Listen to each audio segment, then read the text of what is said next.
8 years po, 8 years old. Malaki na po 'yan.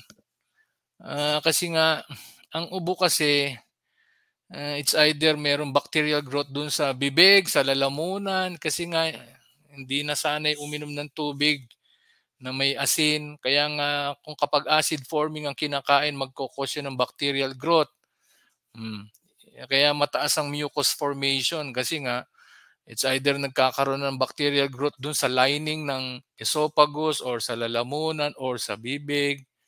Kasi nga wala, yung pH hindi nako-correct. Saan ba nabubuhay ang mga bakterya? Of course, sa acid forming. So yan, ang pwede po yan, natural mucolytic po ang rock sea salt. Okay? Pag-gargle nyo muna. Iba po yung iinumin, iba yung mumumugin. Okay?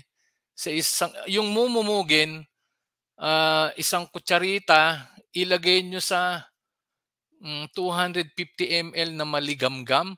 Pag-gargle nyo, glag, glag, glag, glag, glag, glag. Kasi nga baka doon lang nasa paligid lang ng bibig at saka sa throat o dun sa lalamunan, nandun lang yung mga bakterya para hindi mag-cause ng irritation.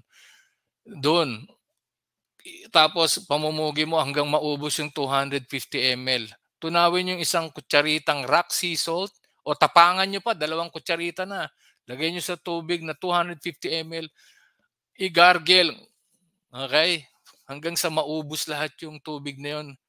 Gargle. Iba po yung iinumin pa. Okay? Para naman yun dun sa loob. Sa lalamunan, sa esophagus, papunta ron sa sa daanan ng papunta dun sa bituka. Okay, hanggang sikmura, yun. Lulunukin nyo. Of course. So, mapa-flash yung ibang 1 teaspoon naman yun sa 1 litrong tubig na maligamgam din.